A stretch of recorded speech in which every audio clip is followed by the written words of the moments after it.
நாராயணா, என்ன இதெல்லாம்? என்னத்த சொல்றதுங்க? முதல்ல சாரை பிடிங்க, அவரை படுக்க வைப்போம். எல்லாம் கால கொடுமை.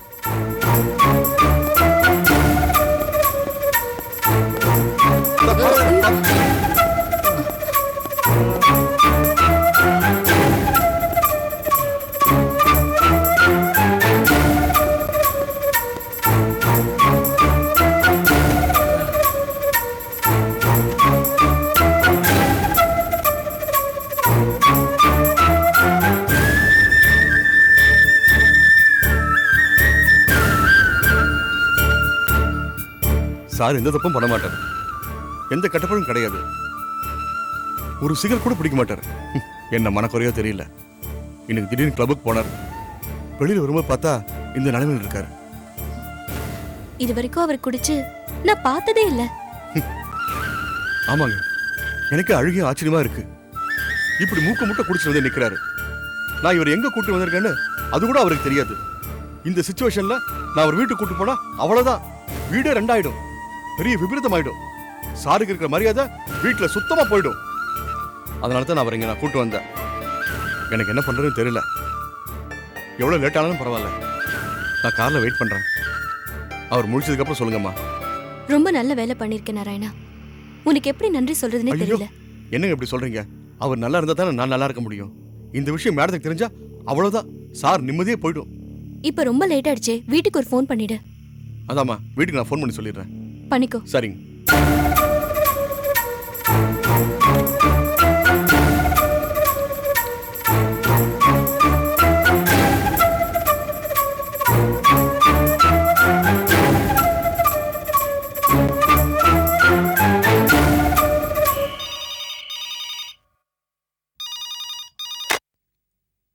ஹலோ ஹலோ, யாருங்க?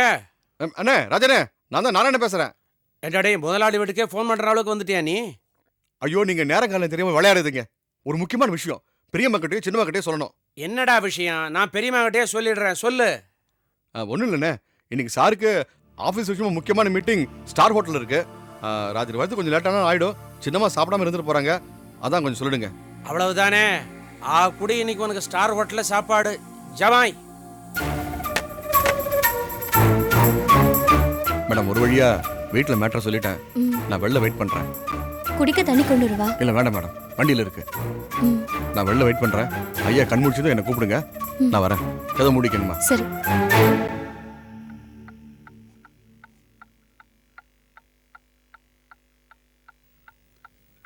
அம்மா, டிரைவர் நாராயண ஃபோன் பண்ணினா. என்னவா? மதன் தம்பிக்கு ஆஃபீஸில் ஏதோ முக்கியமான மீட்டிங் இருக்கான், வரது கொஞ்சம் லேட் ஆகுமா. அபிராமி அம்மாட்ட இந்த விஷயத்தை நீங்களே சொல்லிடுங்கம்மா. சரி, நானே சொல்லிடுறேன்.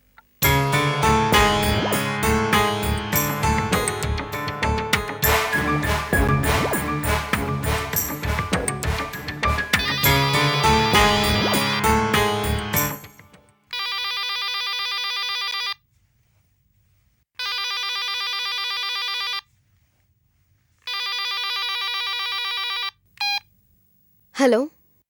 ஹலோ, ஆர்கே இருக்காரா? இருக்காரு. நீங்க யாரு? அவர் மருமகளா? ஆமா, மாமா சீக்கிரமா தூங்க போயிட்டாரு. சொல்லுங்க. ஏம்மா, ஆர்கேவோட குணம் என்ன? அவர் கேரக்டர் என்ன? சொசைட்டியில் அவருக்கு இருக்கிற மரியாதை என்ன? அவருக்கு இப்படி ஒரு புள்ளையா? நீங்க யாரு? நான் யாருங்கிறது முக்கியம் இல்லம்மா. இப்போ நான் ஆர்கேவோட ஃப்ரெண்டு, சொல்ல கடமைப்பட்டிருக்கிறேன், அதனால சொல்றேன். ஏம்மா, உன் புருஷன் ஏம்மா இப்படிலாம் பண்றான்? நீங்க என்ன சொல்ல வரீங்க? எல்லாம் உன் புருஷன் மதனை பத்தி தான் சொல்லிக்கிட்டு இருக்கேன். சொல்லுங்க. என்னத்தம்மா சொல்றது? குடும்பத்துக்கு மூத்த புள்ள, பார்க்க ரொம்ப சாதுவா நல்லவனா இருக்கிறான்.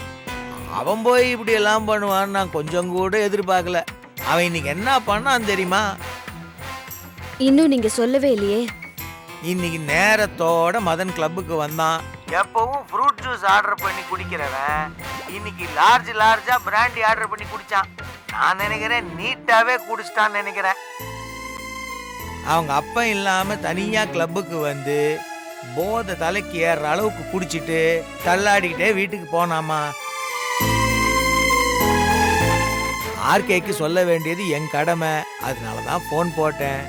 மாமனார் கிட்ட சொன்னா என்ன, மருமக கிட்ட சொன்னா என்ன, மொத்தத்துல வீட்டுல எல்லாருக்கும் இந்த விஷயம் தெரிஞ்சு பெரியவங்க எல்லாம் மதனை கூப்பிட்டு அவனை கண்டிச்சா அதுவே எனக்கு போதும். எனக்கு மதனை சின்ன வயசுல இருந்தே தெரியுமா, அவன் நல்ல புள்ள. இப்படி திடீர்னு இந்த மாதிரிலாம் பிஹேவ் பண்றான்னா ஏதாவது தப்பான சகவாசமா இருக்கும். அபிராமி, நீ என்ன பண்ற, கொஞ்சம் என்ன ஏதுன்னு விசாரிக்கிறமா. ஏன்னா இது உன் வாழ்க்கை பிரச்சனை. இது பாரு, இந்த ஸ்ரீனிவாசன் இப்ப ஆர்கேக்கு எதிரியா இருக்கலாம், ஆனா என்னைக்கும் உன்னையும் மதனையும் நான் என் எதிரியா நினைச்சதே இல்லை. சின்னஞ்சிறுசுங்க நீங்கெல்லாம் சந்தோஷமா இருந்தா அதுவே எனக்கு போதும்மா. அந்த அக்கறையில் தான் ஃபோன் பண்ணி சொன்னேன். வச்சுட்டா?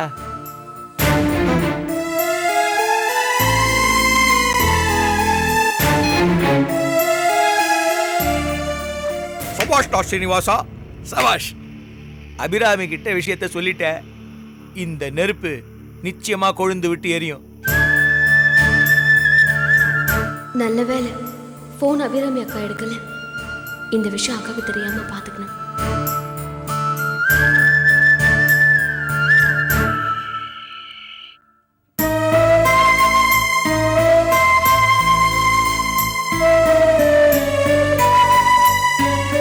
உண்மையிலே இன்னைக்கு மீட்டிங்கா தான் இருக்குமா?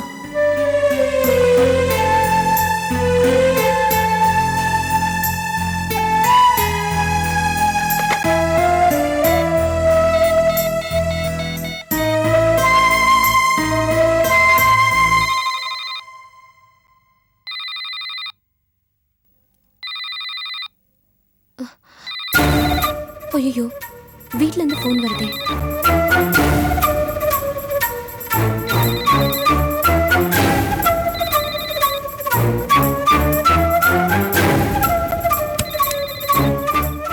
நாராயணா, வீட்ல இருந்து ஃபோன் வருது, பேசு. Hello hello. என்னாச்சு? கட் ஆயிடுச்சுமா. சரி, செல்லும் கையிலே இருக்கட்டும். திரும்ப ஃபோன் வந்துச்சுன்னா ஏதாவது பேசி சமாளிச்சிடு. சரிங்கம்மா.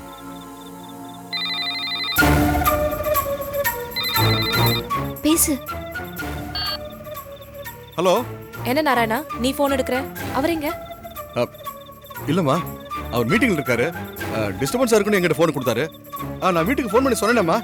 உங்ககிட்ட யாரும் சொல்லலையா? சொன்னா, சாந்தி சொன்னா. இதுக்கு முன்னாடி நான் ஃபோன் பண்ணேனே, நீ ஏன் ஃபோன் எடுக்கல? அது ஒன்றும் இல்லைம்மா. நான் மொபைலில் ஃபோனை வச்சுட்டு காரில் வச்சுட்டு டீ குடிக்கிறது டீ கடைக்கு போனோம்மா. டீ குடிச்சு திரும்பி வந்து பார்த்தோம்மா, மிஸ்டு கால் பார்த்தோம்மா. நானே உங்களுக்கு ஃபோன் பண்ண நினச்சேன். அதுக்குள்ள நீங்கள் ஃபோன் பண்ணிட்டீங்கம்மா. சரி, எப்போ வருவாரு? தெளிஞ்சோட வந்துடுவாருமா. என்னது தெளிஞ்சதுமா? இல்லைம்மா, மீட்டிங் முடிஞ்சு வந்துடுவாருமா. மீட்டிங் எந்த ஹோட்டல்ல நடக்குது? ஹோட்டல் இல்லைம்மா, கிளப்ல. கிளப்லயா? நாராயணா, உண்மையிலேயே மீட்டிங்கா இல்ல? ஐயோ, நான் உங்ககிட்ட போய் சொல்லணுமா? உண்மையிலே மீட்டிங் தாம்மா. சரி, சீக்கிரம் கூட்டிட்டு வந்துரு. முடிஞ்சிடும், வந்துடுறேம்மா. சீக்கிரம் வா. சரிங்கம்மா.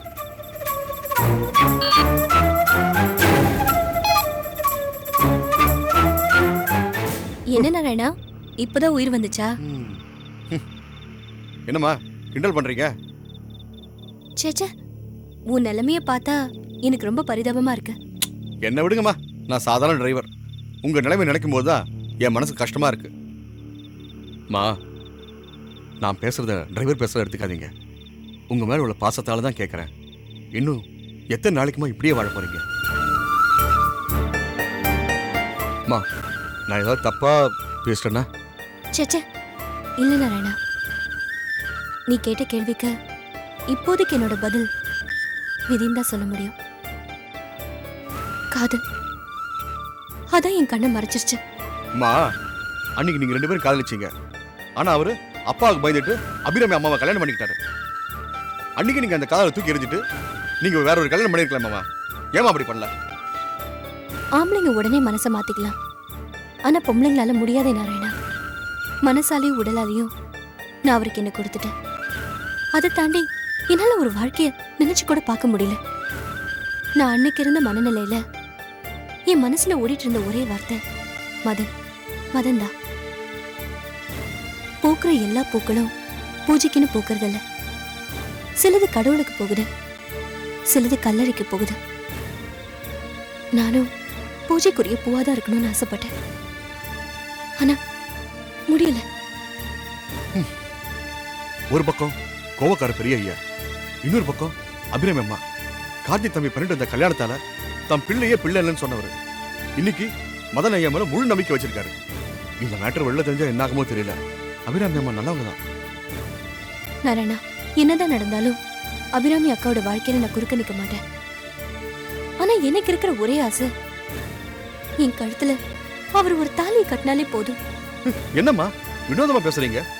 அவர் எந்த காலத்திலையும் 4 பேர் முன்னாடி உங்க கழுத்துல தாலி கட்ட முடியாது. வேணும்னா 4 செவத்துக்குள்ள வச்சு தாலி கட்டலாம். அது வேணா உங்களுக்கு ஆறுதலா இருக்கலாம். ஆனா ஊரறிய உலகறிய இவதான் என் மனைவின்னு அவரால் சொல்ல முடியாதுமா. சாரிம்மா, நான் ஏதோ பேசி உங்க மனசை வேதனைப்படுத்திட்டேன். ஐயா தூங்கி எழுந்துக்கப்ப என்கிட்ட சொல்லுங்கம்மா, நான் கூட்டிட்டு போயிடுறேன். நீங்க உள்ள போய் பண்ணுங்கம்மா.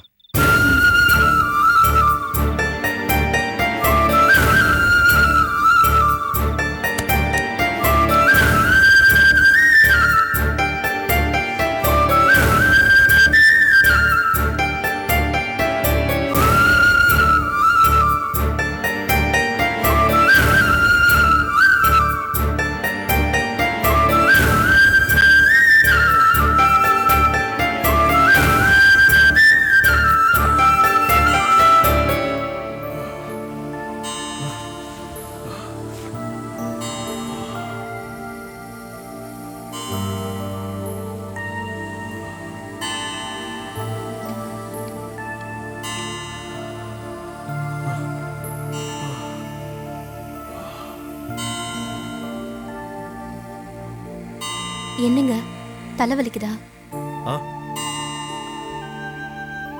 நான் எங்க இருக்கேன்? எங்க இருக்கோன்னே தெரியாத அளவுக்கு குடிச்சிருக்கீங்க. குடிப்பழக்கமே இல்லாத நீங்க எப்படிங்க குடிச்சீங்க?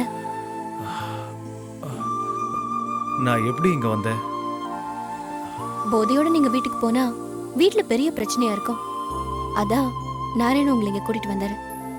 எப்பவுமே தனியா கிளப்புக்கு போகாத நீங்க தனியா போயிருக்கீங்க. அளவுக்கு அதிகமா குடிச்சிருக்கீங்க. ஏங்க? என் டென்ஷன் போக வழி தெரியல, அதான்.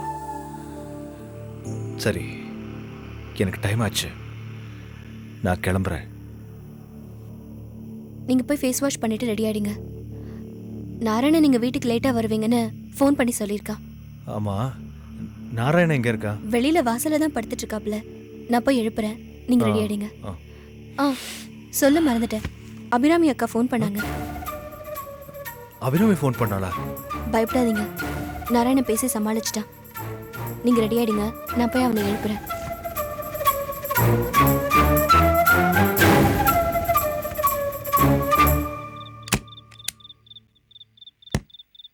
நாராயணா, நாராயணா.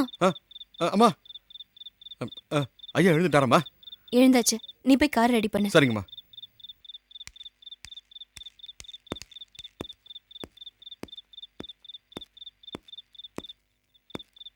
இது பாருங்க, கவலை மறக்க குடிதான் வழினா என்ன மாதிரி பொம்பளைங்கெல்லாம் என்ன பண்றது? புது புது தப்புகளை நாமே பழகிக்கிட்டு வேதனை வரவழைச்சுக்க வேண்டாம். நீங்க குடிச்சது இதுவே கடைசி தடவையா இருந்தா நான் ரொம்ப சந்தோஷப்படுவேன். போயிட்டு வாங்க.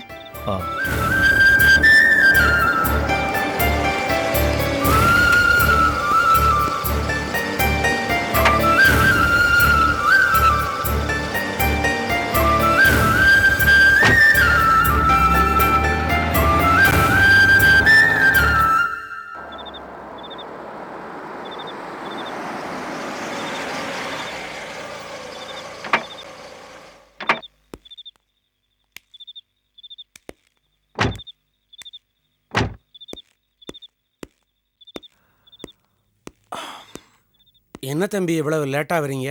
அது தம்பி, நம்ம குடும்பத்துக்கு இதெல்லாம் தேவையா? வேணாம் தம்பி. சரி, இந்த விஷயம் யாருக்கும் தெரிய வேண்டாம். நல்ல வேளை அந்த அபிராமி அம்மா தூங்கிட்டாங்க.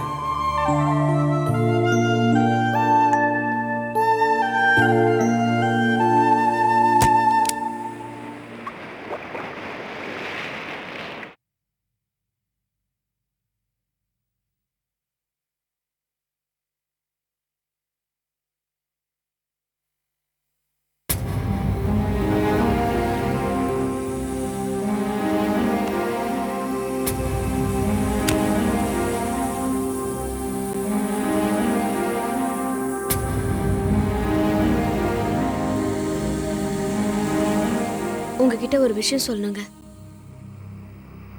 தப்பா எடுத்துக்காதீங்க. நம்ம வீட்ல என்னென்னமோ நடக்குது.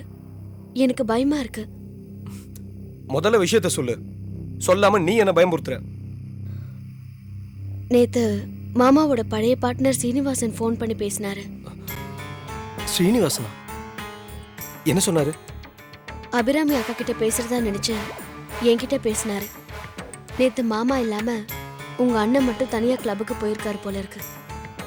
முதல் தடவையா குடிச்சிருக்காரு. நல்ல போதை போல இருக்கு. வீட்டுக்கு நேரத்துக்கே வரல. கிட்டத்தட்ட விடிய காலையில தான் வந்தார். உங்க அண்ணன் குடிச்சத அந்த சீனிவாசன் பார்த்திருக்காரு. உடனே அபிராமி அக்கா கிட்ட சொல்லி இதனால ஒரு பிரச்சனையை உண்டாக்குறதுக்காகவே ஃபோன் பண்ணாரு. நல்ல வேலை ஃபோனை நான் எடுத்தேன். குடிக்கிற அளவுக்கு அண்ணனுக்கு என்ன பிரச்சனை? இந்த விஷயம் மாமா காதல விழுந்தா வீடே ரெண்டாயிடும். அபிராமி அக்காவுக்கு தெரிஞ்சா மதன் மாமா உண்டு இல்லைன்னு பண்ணிடுவாங்க. அதனாலதான் நான் யார்கிட்டயும் சொல்லல. அண்ணன் இந்த மாதிரிலாம் நடக்க மாட்டாரு. என்னாச்சு அவருக்கு?